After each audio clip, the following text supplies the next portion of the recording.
Welcome, everybody, to the Game of Thrones podcast by Scrumptious Unscripted. We will be talking about episode 5, Kill the Boy. With me, as always, is the good Sir Pappy. Hello, hello. And I'm your host, Kat, so let's jump in. Let's do it in chronological order this time, since there's no horrifying events. We'll try to keep it on track. My ship! That's chronological order. My ship! So yes, Grey Worm is not dead. Old guy is. Yeah, Sir Barristan Selmy. He who was the most powerful and feared knight in all the realms for the last 60 years, took a dagger to the knee, and then died. Yeah, I can't be that upset about it, because my ship! I don't know.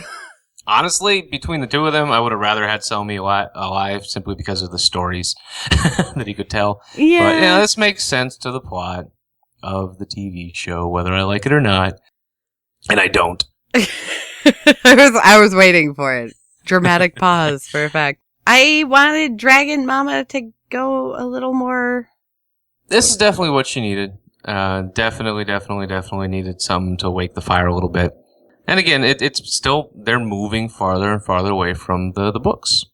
And, I don't know. I mean, they still might come back to it, but this works. She's getting her spine back a little bit. Well, yeah. Happy Mother's Day. We ate your enemies. Thanks, Mom. I did like the whole randomness. Like, could be you. Nope, it's you. Yeah, nope. This one. It was the worst game of Duck, Duck, Goose ever. So this is why you always want to win musical chairs. Exactly. You don't want to be that tier under the most powerful person. Well, she's got it right. One, some, or all of those people that were in the room with her are guilty of conspiring against her. Period. The end. Oh, yeah. Maybe the guy that's been on her council is innocent. Verdict's out on that. Speaking of, was she saying she was going to marry him? Yeah. Okay. Yeah, she's basically, she's going to marry to prove that she's, one of them and all of that and share the power, blah, blah, blah. And he's the least hideous of them all. Yeah, we got to see all the pickings at her disposal. And yeah, they were pretty I guess slim. she's not a chubby chaser. We learned that. Well, when one owns dragons, I feel like that's enough girth in your life. They take up a lot of space. You can't have a husband that's taking up a lot of space. Yeah, fair enough. And that was about it. I mean, it felt like a lot of the episode was there, but pretty easy really to cover. wasn't. It was there, but in very succinct snippets. But nope, my ship lives and my ship sailed in one episode. I'm so excited. I was half expecting her to just curl up next to him and give him the old head. I thought that too, and then I was like, no, that's... Here's the fun fact that I recalled from the wonderful Book of Thrones. Nath. And I remember it because, Grey Worm mentioned that he'd never get to see Missandei of Nath. And, it comes up a lot in the books. The Nath there are very docile, peaceful people who live on a little island, and they're vegetarians. And they don't believe in war or fighting. So, of course, they're often kidnapped and forced into slavery. But the fun fact is no one has ever actually conquered Nath, because anyone who stays on it for too long dies of a horrible disease where they bleed and their flesh sloughs off their skin. Lovely. It's called the Butterfly Islands because people of Nath worship the gods that are represented by the butterflies. So the theory is that one or all of the butterflies carry a disease that they are immune to and any other people die from. The downside is the raiders have figured out that if they just go at night and kidnap, a couple villages worth of people, then they don't die. Yeah, butterflies tend to not be super nocturnal creatures. But there's a little bit of fun fleshing out of the realm for you. Yeah. Then there's me where it's like, they're from somewhere, and they do something. So they are the butterfly people. And then to well said old guy. Well said old guy. My notes are the best. I promise. I was referring to our 100-year-old Targaryen there, where he told Jon Snow to basically buck up, son. Kill the boy inside you and become a man. Yeah, when I saw the episode title, I was like, oh no, are they gonna kill the little dude up at the wall? Like, that would be awful. What was it, Ollie? Yeah. Ollie angry. Ollie's very pissed. Tell me it's a joke, sir. Please tell me you're kidding. I'm not kidding. Well, fuck you. Yeah, well, here's your shit. Get the fuck out. Well, in that case, I pissed in your food. Yeah, I'm pretty sure Jon Snow is never going to know what ale tastes like without Ollie spitting it for a while. Yeah, now here Jon Snow comes going, you know what? We can't survive without the wildlings, and if we let the wildlings up there, they will correctly be murdered and become undead zombies. And that would be bad. Yeah, so he was smart about it. But of course, thousands of years of hatred, enmity, and all of that, everyone else is like, no, we don't want them. Yeah, those guys smell funny. We don't want them on our team. Which, can I just say, we've had, 5 seasons now where you've seen the type of people they're sending to the wall. You know, you have the Night's Watch are the first people to acknowledge that they don't really have the savoriest of characters in their ranks. Remember, it's the natural thought process of man to always have someone that he believes he's above. I'm just saying, they're pretty judgmental for... I may be a murderer and a rapist, but at least I bow to a king. Right. I'm like those smelly freemen. Yeah, damn those free folk and their furs. Like, here we wear leathers because we have time and luxury. I don't know, you're still gonna stank. I just don't get it. I don't get the level of condemnation. Yeah, well, it's the same. It's real world prejudice, you know? Yeah. It doesn't have to be based on fact of any kind, but if you literally have hundreds of generations telling you this is how it is, okay, this is how it is. Yeah, it's just weird to think of basically, you know, the prison army, for lack of a better, you know, term for them. It's the gulag with a sword. Yeah, taking the moral high ground on anything. And still pointing out, like Stannis, like, yeah, I'm not leaving my wife and daughter here. Yeah, exactly. Stannis is like, no, I actually like my wife and child. Well, child at least. Yeah. Not on the wife. I'm so over his wife, but I did like him being the little grammar police in the back of that meeting, though. Oh yeah. that was a fun little quirk for the episode. It's just, I really like what they're doing with fleshing out Stannis. I really do. I do too. I'm actually, I think this season, he's my Jaime, if you will, for this season where, I wasn't really a big fan. But you're kind of growing on me. Yeah. Oh my god, he's got a heart. Yeah, he's not a total douchebox. Okay. Oh, and the show has actually fleshed him out better than the books have. Good. That's nice. It's surprising. But, yeah, I mean, what else on the wall? We got a piece of cord, we got them marching to war, and just, the cute little, interaction between, the Onion Knight and, the daughter. My ship name for them, not in a sexual way, because that would be totally gross and weird. Just, like, BFF ship, okay? They can be, like, besties for life, is the Scaly Onion. As you'll see on my notes, Scaly Onion, so cute! Not the Great Onion? No, because there's so many things, as we've established in this episode, that are gray. It could be misconstrued. This is the gray episode. The only color was at the very end. Everything else was just fucking, oh my god, man, like... It was the overcast episode. It was. Let's do everything in the north. What's in the north? Sadness. All right, put the blue filter on. Put that blue filter on, make it overcast. We're good to go. I mean, Jesus, did they actually actively scout out the most depressing place in the world to film all that stuff? I could make some really unsavory commentary on that. I'm not going to. I appreciate that. Yeah. But yeah, that's about it up there. So moving slightly southward to Bolton's. Boltons.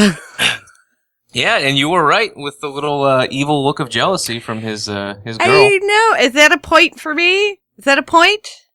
No, because there was no Aw. guessing. You just pointed out that she looked really angry, and this just solidified it. I never disagreed with you. Bummer. We put points on suspension last week. I gotta try and make it up somehow. Cause I'm so far behind, you know. Well, we did not see. Jeez, man, I'm just forgetting names everywhere. We did not see our redhead. Jesus Christ, names! Help me here, help me. You are asking the wrong person for help. Ramsay Snow's fiance. Sansa? Thank you, Jesus. It's gone from my brain. Sansa did not do the brave thing that I assumed it would happen this episode. So, I think that's a point to you. Yeah, I don't want technicality points. I want to earn my points, Pappy. Well, I definitely do not get a point because I thought it would be this episode where she would do something, you know, that she's on record as saying is shocking this season. So I guess they're saving that for either the wedding. Or the wedding, yeah. Yeah. But that's going to sound so creepy. I just whispered that in there. The wedding. I liked seeing Ramsay's paramour being all sorts of jealous, and we got our full male and female nudity in that scene. Taken care of, done. Yeah, and no, I liked how she deliberately went behind his back to make trouble. I saw that coming a mile away. I mean, I honestly thought she was going to be more direct, to be honest. I'm like, oh, this chick's going to like cut you or something, Sansa. You better watch out. But showing her reek was pretty nasty and pretty cool. I was surprised. It was such a contrast for me because you had Roose at the table where he was so jumpy in that moment. Like when Ramsay had his big jump scare. Roose flinched. So for me, I'm like, are you actually just afraid of your kid? And then you have that private conversation with them where he's like, you're the best son I could have ever hoped for. Well, it's more like, I don't even think it's that. I think it's that you're a Bolton, and I will live by that. You're a Bolton, I will support you. But goddamn it, I do not have to like you. I don't even know. That conversation was so weird. I think Roose knows that Ramsay is just off the chains insane. Like, he is a 10 on the psychopath scale. But because he toes the line and does everything for the family, he tolerates it. I don't know. Well, I mean, I've never had the thought of, oh, Roose Bolton, now there's a swell fellow. No, But his whole, like, I'm gonna tell you how you were born, son. Their whole awkward, like, do you even know how to sex, boy? But I think even that story just goes to show just how fucked up the Boltons are. Yeah, this is presumably a long-standing family tradition of being just awful people. Yeah. They didn't ask permission to wed, so I hung his husband and raped her for hours underneath his corpse. Yeah. And then you were born! Yeah, more horrifying than the story was the complete lack of emotion when he was telling it. Yeah, just so matter-of-factly. Like, that's what you do. Yeah, he was giving the quarterly profit reports. Oh my goodness. So the less we say about that, the better. Yeah, it was awkward. It was weird. And I'm a little bit worried for Sansa. I was very pleased that she didn't get too lippy at the dinner table. She's learning. She's learning how to play the game a little bit, and when to say something and when not to. And I'm proud of her for that, because that could have ended horribly. I was waiting for her to open that big fat mouth and get really lippy, and that was going to be the end of it, pretty much. But yeah.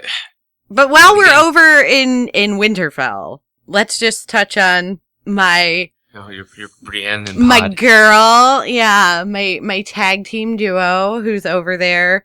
And good on her. I really do like her because she's not... it's the same thing with Bronn, where they're not so hoity-toity and so super snobby that they can't see, the little people.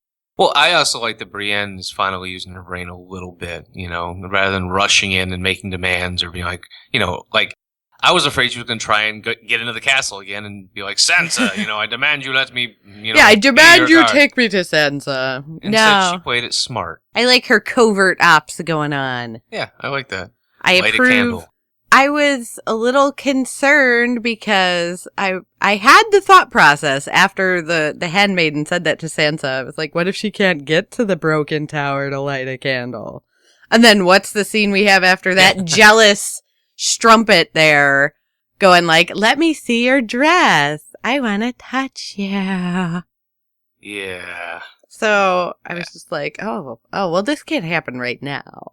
Like, no, they wouldn't do that right now. And they didn't, so... It'll be like wedding night or soon after or something when she discovers the true depravity of Roose. Or when she decides that, hey, let's kill the gate guards and let Stannis' army come in. Let me go light that candle real quick. Yeah, I don't know. That's a wait and see. That's at anybody's game right there because we got way too many X factors involved in that power play, so... Yeah, that just leaves... Valeria, huh?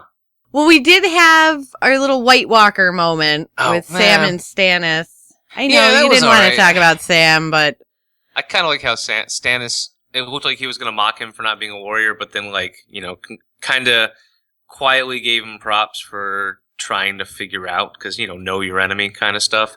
Yeah. That was a little nice. Basically gave him the green light, keep reading, Sam Tarly. I would still rather replace Sam with like an IBM with a library reference card inside of it or something. Just Search an old White Walkers. No, just an old like MS DOS prompt computer, and still nobody can use it. I would still prefer that over Sam. I also, as you see on my notes, and this was totally irrelevant to anything, I do want to look up how tall Kit Harington is, because I feel like either he's short or Stannis is really tall. But when they're ticka. 5'8". Okay. So I'm gonna go with Stannis is pretty tall and he's kinda short. Jason Momoa is 6'4", because apparently Google just throws that underneath. Is that who plays Stannis? No, Jason Momoa was, he's Aquaman. Oh, yeah, Drago. Yeah, Drago. Oh, Jesus, you click on that, it gives you everyone in the show. Let me just keep clicking to the right. Google, you scare the shit out of me sometimes. I know what you're looking for, Pappy. Well, your one-handed man is 6'2". Yeah, that sounds about right. Sean Bean was 5'11". Yeah, now he's only 5 feet tall. That's a huge head. I've got an 11-inch head. Come at me, I'll headbutt you to death. I feel like that Snickers commercial where it's like, I am the horseless headsman. I don't know if you ever saw that one. It was great. Macy Williams is 5'1". Natalie Dormer is 5'6". The actress who plays I forgot her name again. Oh my God, Sansa is 5'9". The actress playing that chick on that show. Oh goodness! I gotta find out who plays Stannis. Stephen Delane. Now I'll type it in and Google will be all creepy and tell me how high he is. Google knows what you're looking for. He is 6 feet tall. He's only 3 inches taller. Maybe he's wearing boots. I feel like it looks like there's such a drastic height difference. Maybe they do it intentionally, like in The Hobbit, from this perspective. They're just trying to make Kit Harington look like a hobbit.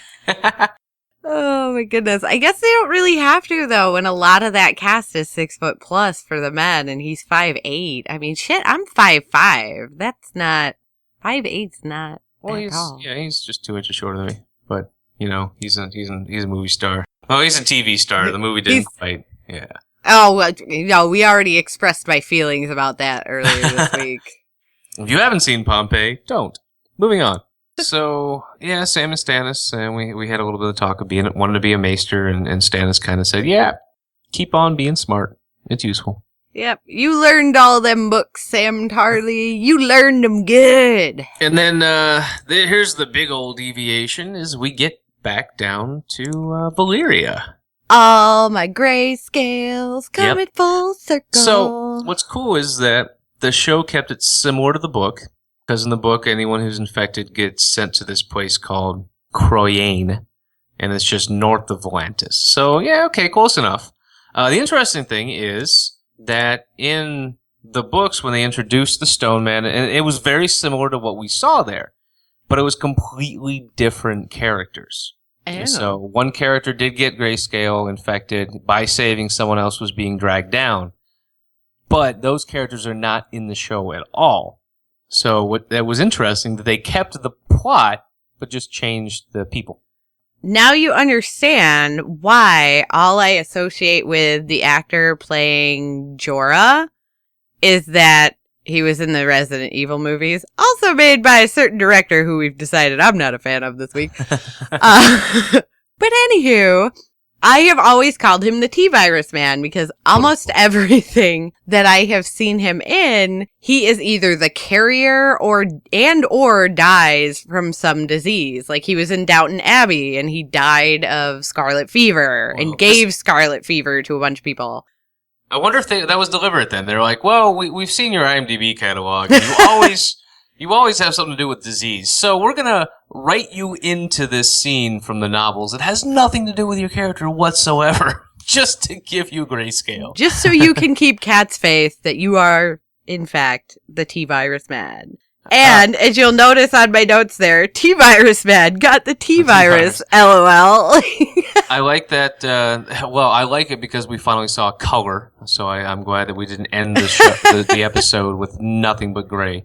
I liked the little bit of history. Yeah, the Valyrians, are dragon people. They use massive amounts of slaves to mine, and at some point, a few hundred years ago, one of the volcanoes exploded. Okay, I did have that on my notes because the whole little epic poem they were reading, it's like volcano, question mark? Because that's what it sounds like. Because the Valyrian steel was supposedly made using the heat of volcanoes and some magic infused into everything, and that's what made Valyrian steel. And then all the mining was done by slaves to get the steel and all that stuff. So then one day the volcano just went, yeah, you kind of been fucking around a little too much down there. I go boom now. Ta-da! Yep. And it makes sense. Put the stone men somewhere where humans don't live anymore. See, so it was slightly fitting that I did watch Pompeii this week then. Yes, a much worse version of Valyria. I just got to see what happened, man. Behind the scenes. It's so weird. Jon Snow is there. That's it. Now they gotta walk. Yeah. Or bump another fisherman on the head. I don't know. There's a lot of question marks. This was a good building block episode. We did get a couple snippets of interesting things here and there. But and I think with the Greyscale, I think the older you are, the harder it is to fight it, like chicken pox. Oh. So, I wouldn't know. I never had them. Jorah Mormont is fucked. F-U-K-T, fucked. Is that like getting wrecked? Yes. Yo, Greyscale just wrecked you, bro. Yeah, wrecked, son. Oh. So yeah, that's the episode. I think this is a pretty good example of, must have been an odd-numbered episode. Yeah, theory is correct. Yeah, we got a whole lot of plot. Well, we'll hold off till the end of the season, see if that's still true, because episode 9 is always your big battlements episode, so that would be, at this rate, it would probably be the battle for Winterfell. Yeah. I feel like that's where we're heading. So, all of you who are excited that Stannis' army is moving and everybody's getting ready for that, you have 4 more episodes to calm your tits, okay? We have at least 30 minutes of them getting snowed in somewhere and bitching about it. We'll see. I'm very intrigued to see what happens with the wildlings. I don't know if I said anything about him teaming up with Gingerbeard. I may have. I'm not even going to go back. Like I said, I'll take my points as they I will come. be completely honest. In the novels, and this doesn't spoil anything for any of you TV show watchers, but in the novels, when Jon Snow's working with the wild men, trying to get them to cooperate, there's a giant involved. And I really hope that they do keep the giant, because it was funny. It was really interesting in the books. And I liked the CG that they did with the giant, so I wouldn't mind them having him back for something. Yeah, I thought the giants looked really well, especially the one riding the mammoth. I thought the whole thing with that, because it was actively, snowing on the battlefield. They did a really good job. There's not a lot of points in Game of Thrones where I can look at it and go, here's the CG bit. Yeah, they do a really good job of that. They minimize it. Oh, and that was really cool where they saw Drogon Yeah, no, that was cool. And of course, kind of lost its awe when it was just like, oh shit, they're under attack, son. It's like, oh, it's so beautiful. I can Yeah, die. so majestic. I was actually really thinking that one of the that he was going to be like, oh, I've seen a dragon. I can die happy now, and then roar. Then all up in the boat. So thankfully they didn't go that corny. I think it's totally fitting that T-Virus Man got Greyscale from the stone men who looked, suspiciously zombie-esque. So well, I'm happy they came full circle on that. Typecast away! Yay! Yeah, that's about it for me. Anything else you want to add there? I'm really happy my ship sailed this week. I'm still riding that high. As you saw, I drew a little ship up there. Yeah, hopefully it begins a bond and doesn't go into emo Grey Worm. I'm hopeful too. I'm hopeful that he's just gonna. We have enough emo characters. Not be like, oh my god, you make me be afraid. I really hope he doesn't stab her. Like, you're the source of my fear. You must die. No, don't worry about that. We hung out with Ramsey clearly too much this episode. Everyone's insane. Everyone's lost their mind. And on that note. Yeah, and true to form, I've lost my mind and pointed out weird things, so it's time to go! Yay! Thanks for listening, everybody. See you next week. Yeah, thanks for tuning in, and as always, you can find this and every episode of everything we do on ScrumptiousUnscripted.com.